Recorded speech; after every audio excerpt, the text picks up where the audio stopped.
Okay, so we're talking about bioenergetics. I've jumped back a couple of slides. So when we're talking about this, we're talking about the movement of energy within the cell and the chemical reactions that are involved in that. And we're building molecules, anabolism. So anytime you take an amino acid and build a protein, that's going to be take a bunch of amino acids to build a protein. That's anabolism. And then breakdown is catabolism. So glucose down into CO2 is what we're going to see, and we're going to go over again in this lecture. All right. The way that the energy works, so when we're looking at the energy and following it, we can calculate it. There's energy that exists within the chemical nature of the reactant, the way the bonds are all formed and the side chains are interacting and all that stuff. And then there's energy in the product. So the change in energy between these two things, because when we're talking about the chemical reaction, we're changing things, right? Changing bonds. The change in energy is equal to the energy of the product minus the energy of the reactant. If it's 0, then it's spontaneous. And you don't need to add any energy in order for it to do that. All right, this is where I hiccuped a little bit when we were talking there last time. Okay, so delta G is determined by more than what's happening in the chemical. Like, what is the bond, what's happening, with the strains on, the side chains and all that stuff. It also involves the concentration of the reactants in the products, and then the other environmental factors like temperature and stuff that is, the physical factors that have an effect on the reaction. Okay, so these are the standard biological conditions: 25 degrees Celsius or 290 degrees Kelvin, pH 7, 1 atmospheric pressure, 1 molar. Those are the standard conditions. All right, we can relate delta G, the simplified delta G, to the standard condition delta G naught by this equation. And this is where I went a little crazy. So delta G is equal to the delta G naught plus the gas constant, T ln the concentrations of the products divided by the concentrations of the reactants. Okay. Now at equilibrium, there is an equilibrium constant. I should explain. So the gas constant, I should explain, is actually the constant of proportionality that relates to the energy scale in physics and temperature and that. Okay, and it's typically, I wrote this down for myself, 8.314 joules per mole per K. Okay. But there's an easier way to look at this equation. Well, so that's it, 8.314 joules per mole per K. All right, so we can also relate the standard delta G to the equilibrium constant. So what is the equilibrium constant? It's when the concentrations of the reactants and the products are equal. So when we're talking about chemical reactions, and remember that they're reversible, they can go in one direction and then the other direction. At the equilibrium constant, it's the same back and forth. There's no drive from reactants into products. There's no speed in that way. Does that make sense? Okay. All right, so at equilibrium, delta G is 0, so then the equation becomes 0 equals the delta G naught is RT ln KQ. We replace that part, and so delta G naught can equal that as well. Okay. All right. Oh, I hate math. So you probably won't see a lot of math on your tests because I really don't like it, which is terrible because it's important. It's important. It's still very important. All right. Big thing to remember as biologists. Biologists like math too. So everybody's different. But the big thing to remember is that the delta G has to be less. To control a reaction, you have to have a delta G less than 0. Okay, which means it can happen that the delta G less than 0 and a negative value, the spontaneous reaction or the change in reactions is the change from product to reactant, or reactant to product, there's a drop, right, in energy. Okay, the other thing is the activation energy has to be low, okay? And this is important because, so activation energies are really important. I know you've seen this, you're gonna see it in a second, but you remember the graph where you have your reactants in your products and you follow the energy and you've got that bump, the activation energy. That bump is really important because even though you might have something that has a big difference, like you have the reactant is way up here in the energy scale and the product is way down here in the energy scale, you don't want things to just move like the snap of a finger, because then what's that called? That's a combustible reaction. It's like an explosion or something like that. So activation energies are something that, you know, actually prevent that from happening. You have to apply some sort of force to make the change happen. Okay, and so that kind of keeps things going at a reasonable rate. But lowering the activation energy, so it's like the sweet spot, right? You don't want them to be too fast, but so we have the activation energy there. But lowering the activation energy using an enzyme or something like that actually makes it so the reactions can happen at a speed that's compatible with our need, right? So we can walk across the room and not wait 100 years for glucose to be broken up. All right, so it's repeated over and over again. Delta G naught, if it's less than 0, if the reaction is spontaneous, here is that graph right here. Here's our reactants holding the energy and within its bonds. Here's our products at a lower energy state, maybe femur bonds all smushed, all held together in a complicated molecule. And then here's that activation energy. Notice that activation energy really doesn't have any play in the actual change in energy from the reactants and the products. Okay, it's not part of that. It's just part of getting things started. All right. Now, so that's what this point is just because our products might have a lower energy and they're more stable, they're not going to, it's not going to happen. It doesn't necessarily mean it's going to happen. So here's another great example of that combustion. So sucrose is, what we can do with sucrose is we can take, you know, the carbons that are all bound together in that, that skeleton, that ring structure, and we can break it up into CO2s and water. And the change, the difference in the energy between the two is a negative 1,400 kilocalories per mole. So it's a big difference. Okay. But it doesn't explode because so one thing that we do, our cells do, is one, we have the activation energy to kick off the very first reaction, every reaction. Two, we do this cool, our cell does this cool multi-step chemical reaction to kind of slowly do it. So there's a couple of ways to slow those things down. It's so weird that I'm saying slow and fast, right? So remember that with this there's like, it's just like Goldilocks, it's got to be just right, right?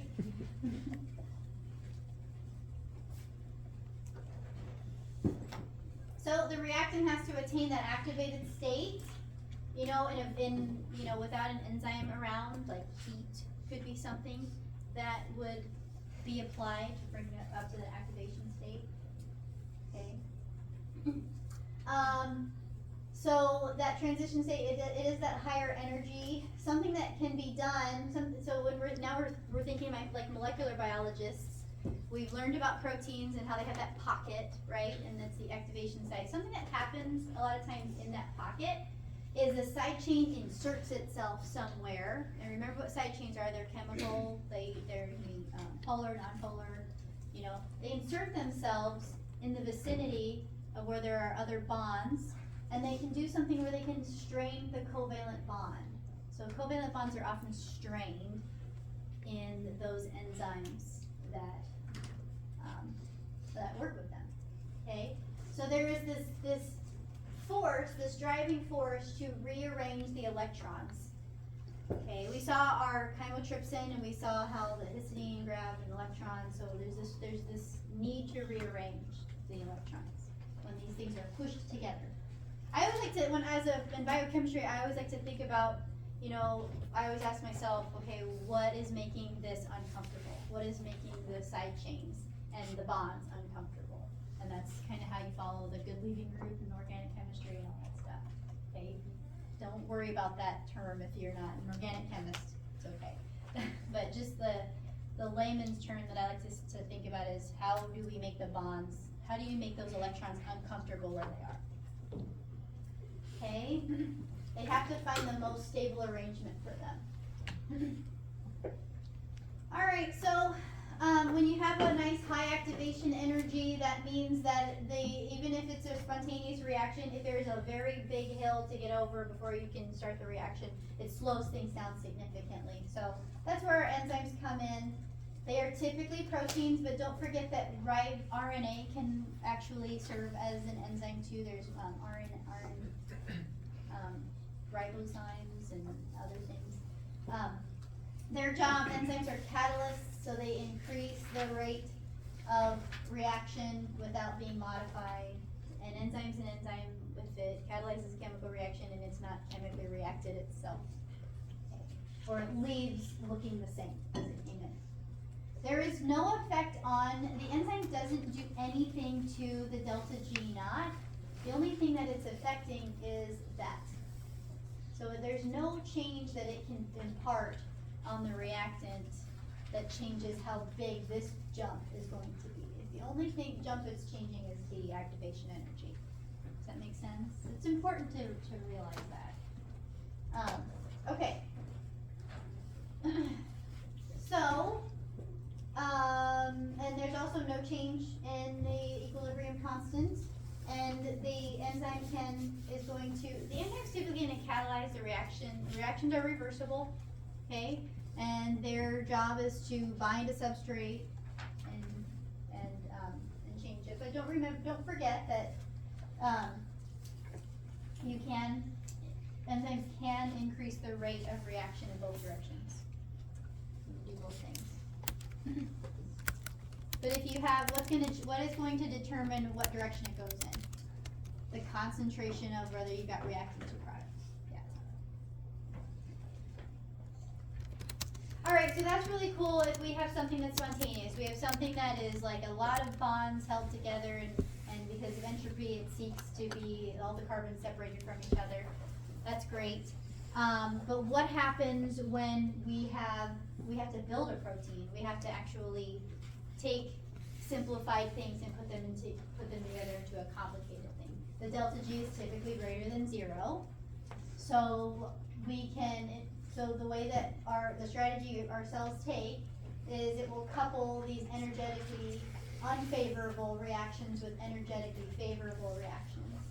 So here's just a generic example. If we have a reaction from A to B and that delta G is plus 10 kilocalories per mole, we can couple it with a reaction that has like a nice negative, so C to D with a negative 20 kilocalories per mole.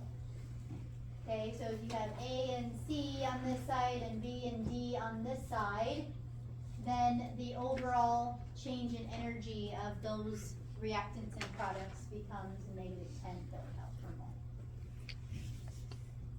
Okay, so it's really key that this is a much more negative number than that number, so that you can have, they have this combined effect with each other. So here is where ATP comes in. So adenosine triphosphate is our major coupled reaction with energetically unfavorable reactions. Okay, so here is ATP, the picture of it. It is an adenosine triphosphate. Here's our ribose sugar. Here's our adenosine nitrogenous base. And then this thing has phosphoanhydride bonds. So these phosphate groups, 3 of them smushed together. Okay, so can you imagine? You've got all these negative charges all really close to each other. So there's a lot of energy. There's a spontaneous reaction held in this molecule. Okay, so the delta G for hydrolysis of the phosphoanhydride bonds is negative 7.3 kilocalories per mole. It's negative. It's a good negative. Oh. So here is what that reaction looks like. So we've got ATP here. It can be hydrolyzed. So we put a water in. Water is abundant, right? Water. This is another reason water is important. So water goes in and a phosphate comes off. Notice the little sun of energy that comes out. This is harnessed to do work. Okay, so you guys seen transporters in other classes before, and you know we put an ATP, we pull the phosphate off and of the ATP, and that little bit of energy is what's going to go into the transporter and make it change. Do that. Okay. All right. It can also, don't forget though that it can also be hydrolyzed to AMP.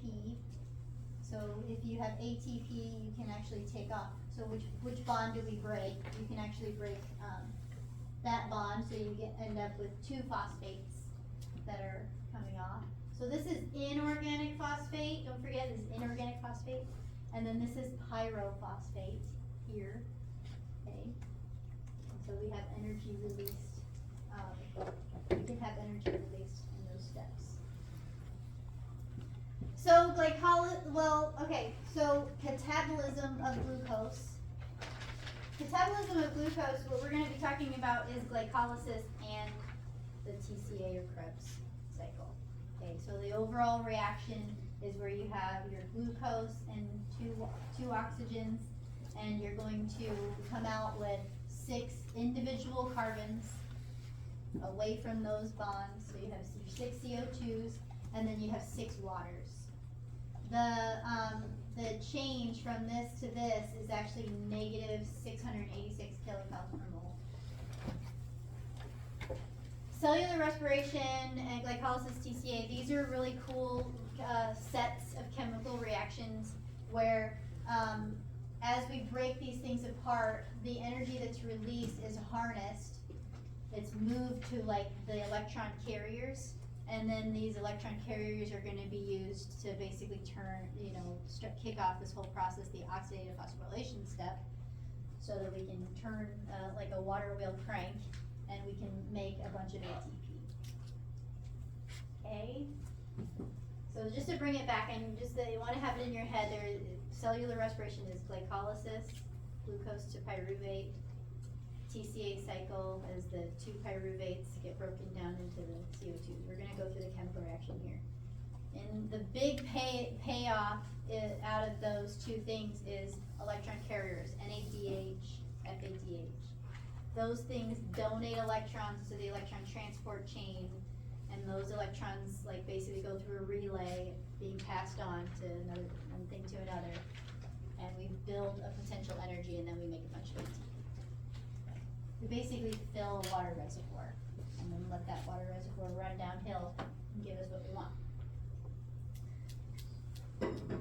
Okay, so the first steps of catabolism of glucose is glycolysis, and this happens in the cytosol. Whether it's a prokaryote or a eukaryote, this happens in the cytosol. We're going to get a net gain of 2 ATPs because there's an energy investment phase where we put in 2, and then we end up getting 4 out. Okay. So these numbers I'm throwing out here, you want to keep track of these numbers. What are we getting? What are we putting in for these things? All right. And we get, the other thing we get out is 2 NADHs. Notice the parentheses. These are the electron carriers. The electrons that they receive, they're high energy. They're high energy. I like to think about this when I think about the elements. They're in the outer shell of, they're up as far as where they are in the electron cloud. So they're really energized. All right, so here we go. This is the fun part. Like some people really hate this part. As a biochemist, it started to get a little easier for me. Okay, so here is glucose. We know it's our 6 carbon sugar. The very first chemical reaction is ATP is used to add a phosphate to that position, and we get glucose 6-phosphate. Okay, so there's that energy investment. Then we go from glucose 6-phosphate to the next chemical reaction. By the way, every single one of these arrows is catalyzed by an enzyme. Okay, so the next enzyme comes in, binds glucose 6-phosphate as its substrate, and it changes it into fructose 6-phosphate. So now we've got this rearrangement. Now we have these two functional groups outside of the ring. We have a 5-sided ring instead of a 6-sided ring. Okay. Fructose 6-phosphate, here is another input of ATP between these two. So fructose 6-phosphate receives another phosphate off of ATP, so now we have 1,6-bisphosphate. So both of these groups have a phosphate group on them. There's symmetry in the molecule now. And then the next enzyme comes in, and here's the branch point of our metabolic pathway. We've cut fructose 1,6-bisphosphate into two things, and we have dihydroxyacetone phosphate and glycerol or glyceraldehyde 3-phosphate. There's chemical reaction back and forth here. They're interchangeable. They can go back and forth. All right, so that's the energy investment. 1, 2, 3, 4, 5. Those several reactions there, energy investment. All right, next, these 3 carbon molecules. So they're both acted on at the same time. We have a phosphate group. We have inorganic phosphate that joins, comes in here, and we have the change of NAD plus, and we reduce it by putting an electron on it, and we have NADH. Did I use that word right? Did we reduce it, right? Okay. All right, so then we end up with 1,3-bisphosphoglycerate, and here's where we get some ATP out. We get 2. There's the shadowing because now we're working on 2 molecules. 2 molecules for each one. All right, so then 3-phosphoglycerate is then changed to 2-phosphoglycerate. 2-phosphoglycerate becomes phosphoenolpyruvate, and then finally we pull that phosphate off to generate our next set of 2 ATP, and we have pyruvate. Okay, so glycolysis starts with glucose, ends with 2 pyruvate molecules, 3 carbon sugars, or 3 carbon molecules. We have a bunch of phosphates moving around, and eventually we pull them off. 2 ATPs are used, 4 ATPs are made. That's a net gain of 2, and we have 2 NADHs that are created too. All right, so from there, pyruvate in the cell, depending on what oxygen is available, pyruvate can, if oxygen is available, it can proceed into the aerobic conditions in the citric acid cycle, or if oxygen is unavailable, it can be further modified through the fermentation reactions. In the fermentation reactions, we take this 3 carbon and we modify a little bit, and we can, using up an electron carrier, NADH, we can produce lactate. We can also release one of the carbons, release some CO2 to give us acetaldehyde, then use another, also again using NADH, we can convert that to ethanol. So these are important processes. Lactate and ethanol are produced for that. So really important to remember, when does that happen? It's when oxygen is depleted. It's like when you're running on the treadmill, your oxygen's not getting everywhere. Your cells are going to do this. They're going to break down glucose, and they're going to convert that pyruvates into stuff, lactic acid. All right, but in the aerobic conditions, when there's oxygen available, and by the way, if you're taking you back to this without taking us through it like I do in my earlier classes, remember that oxygen is the final electron acceptor in the oxidative phosphorylation chain, and it acts like a sponge. If it isn't there, then the citric acid cycle doesn't happen. No, that's not right. Okay, it has to be there in order for the citric acid cycle to happen, and to soak up the last electron, or the electron in its last steps as it moves. Okay, so if we have oxygen available, pyruvate can be completely broken down to CO2 and H2O. So there is the end game of our chemical reaction that we started looking at. That's the end part of catabolism. All right. In this process, we get some ATP, but the other thing that's important is we generate more NADHs. Don't be confused by where this thing is, where that bullet point is. So we get a bunch of NAD, we get a couple of NADH in glycolysis, we get some NADH and FADH2 in the citric acid cycle. Those things go into the membrane of the mitochondria and they transport those electrons. And the movement through oxidative phosphorylation eventually yields 36 to 38 ATP. Okay, so 36 to 38 ATP, depending on what's available. Okay. All right, but coming back to the citric acid cycle, the very first thing that has to happen between the glycolysis step where we ended up with the 3-pyruvate, the 2-pyruvate, the 3-carbon thing, is we have to convert that into acetyl-CoA. So there's what we call, in microbiology, call this the connection step. There's a little connection step. So we take the pyruvate, we actually in this process generate, it's down here.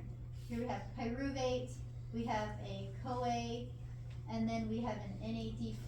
We actually remove one of the carbons and we add on this coenzyme A, and we have acetyl-CoA. And then we have NADH. So in the movement, we take an electron out of here and we put it on the NAD+. So reducing NAD+ again. Okay? So we generate an NADH in this process and this is happening.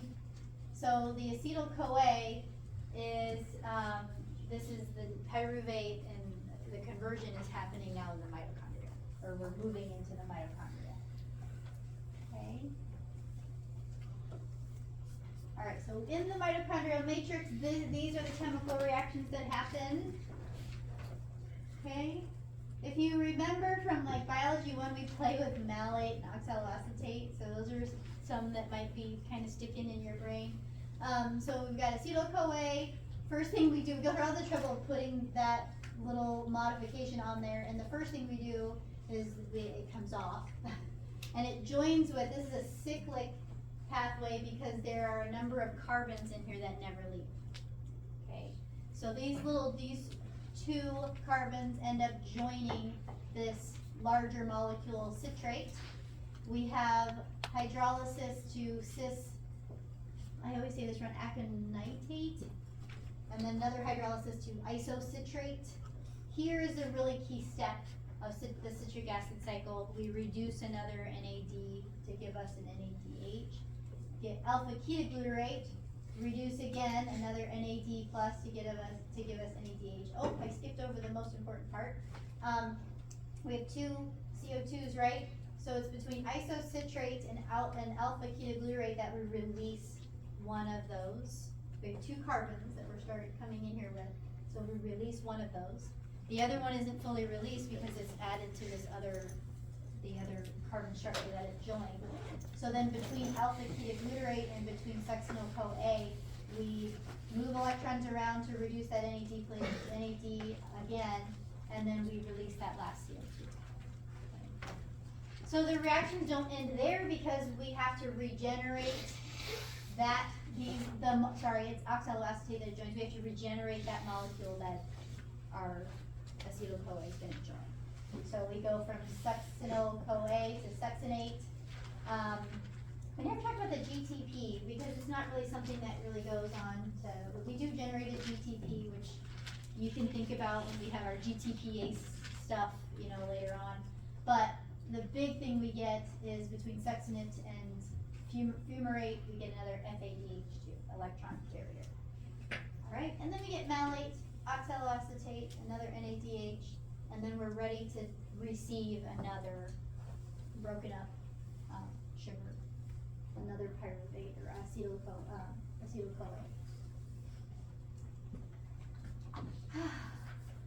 Okay.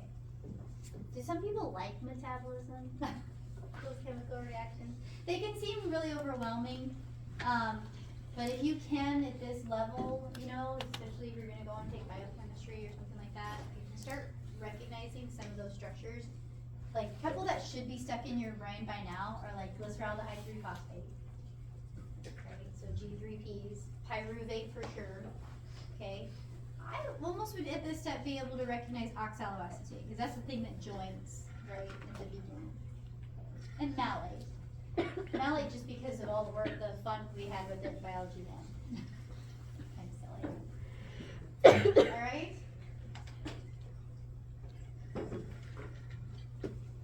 All right. We've spent a lot of our time looking at glucose and the catabolism of glucose, but it's really important to remember that we can break other things down. We already talked about how fats have more energy in them than carbs do. Okay, so we can break down fats.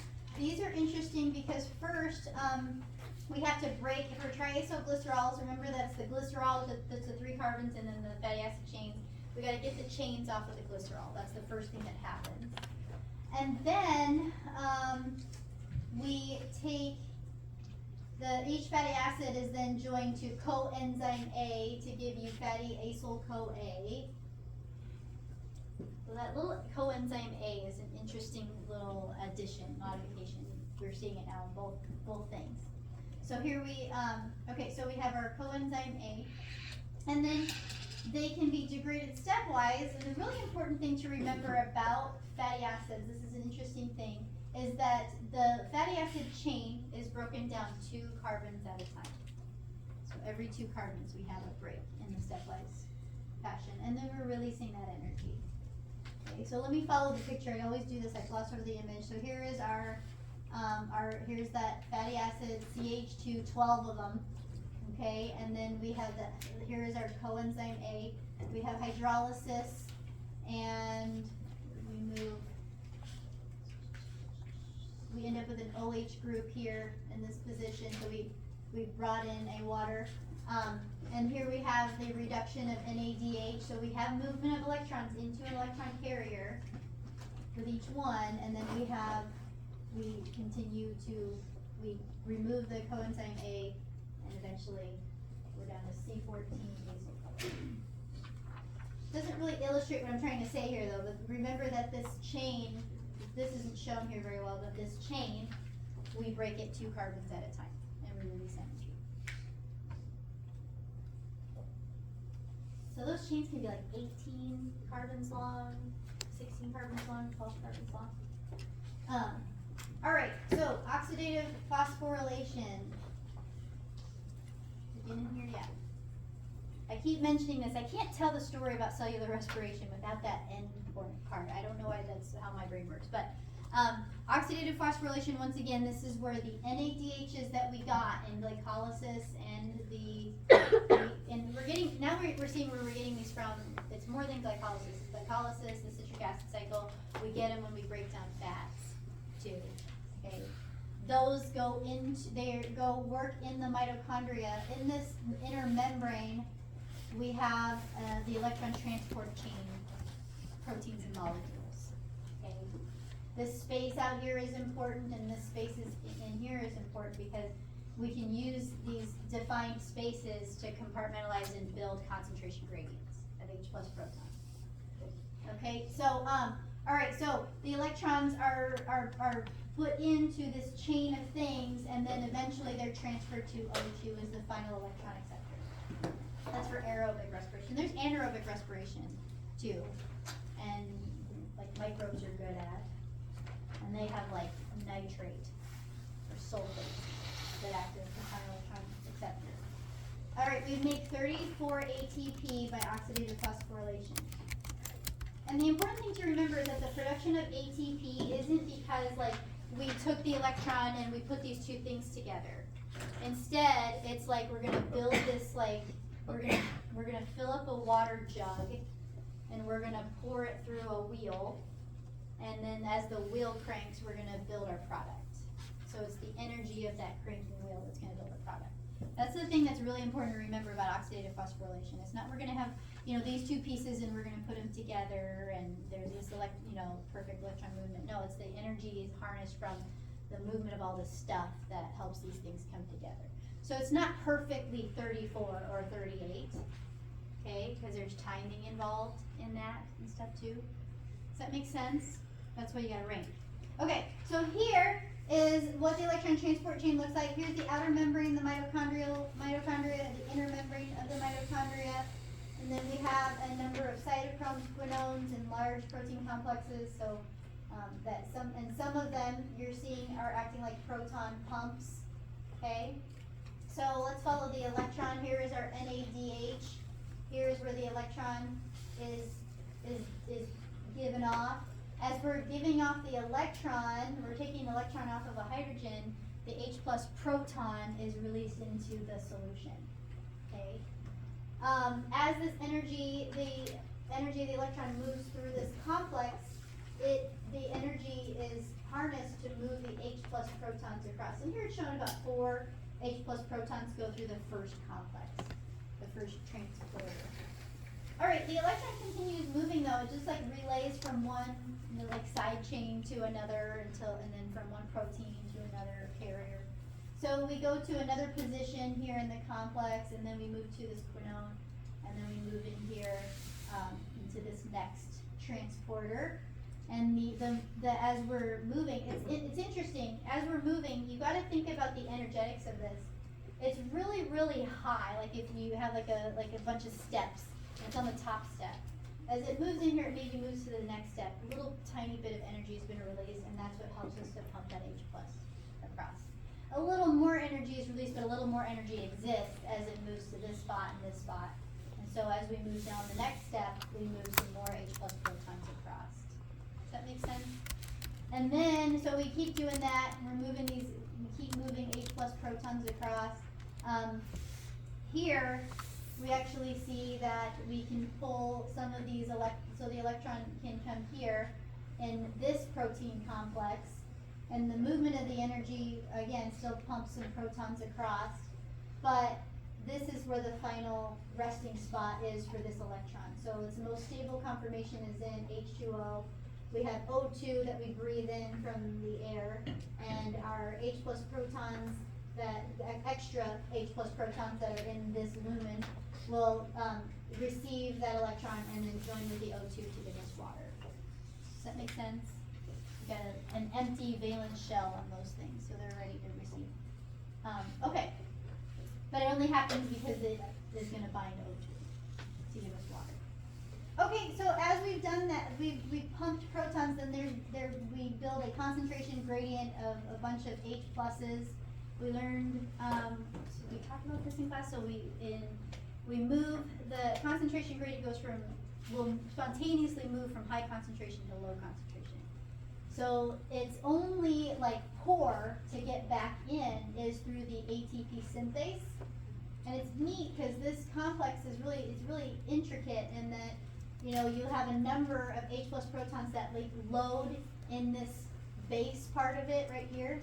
They load into their individual pockets. And then once they load in, this is a protein, and if you pull a single amino acid, they're all going to change. As they load in, they move the amino acid so that it cranks, basically. And then that kinetic energy, or that energy in motion, is then used to pull ADP out of the lumen and join it with inorganic phosphate that they're not showing here yet, but it joins it with inorganic phosphate to give us ATP. Okay, you see that? I just told the whole story. This is just showing you the concentration gradient. This is an interesting facet too. There is an electric potential placed on our lipid bilayer membrane. Since we have a bunch of positives in this space, that means that there is like a net positive charge that's found on that side and a net negative charge. So that means that that's another driving force there's electric potential, that's another driving force to move those hydrogens from one space to another. They're positively charged. Okay. Am I really not finishing this today? Okay. Photosynthesis. This is where we are converting our energy of the sun into chemical energy of the sugar. So here's the chemical reaction. It's backwards with cellular respiration. So we get the individual CO2s, add to 6 waters, and we end up with sugar and CO2. Okay? So it is the ultimate source of metabolic energy in all biological systems because these are the producers. Plants are going to produce the sugar, and then we're consuming it. So it's like it all starts here. Is the way what the point is. There's 2 stages: light reactions, and then this is kind of an old school way of saying it. Dark reactions. You can also call that the Calvin cycle. So light reactions. Driven by sunlight energy. What's going to happen in here is you have, so you're going to have H2O. There's an oxidation of H2O to O2. Then we're going to split the water, steal the electron in that step. We're going to elevate the energy level of the electron using the sun's energy.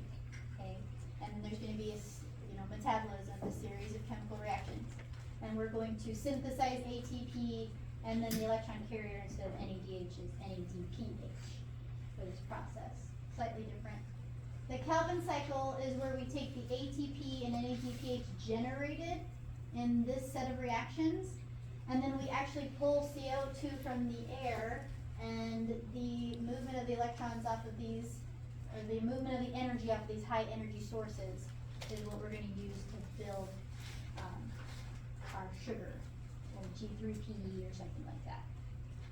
Okay, so in eukaryotic cells, both of the reactions are going to happen in the chloroplasts. So it looks like a mitochondria, but slightly different. All right.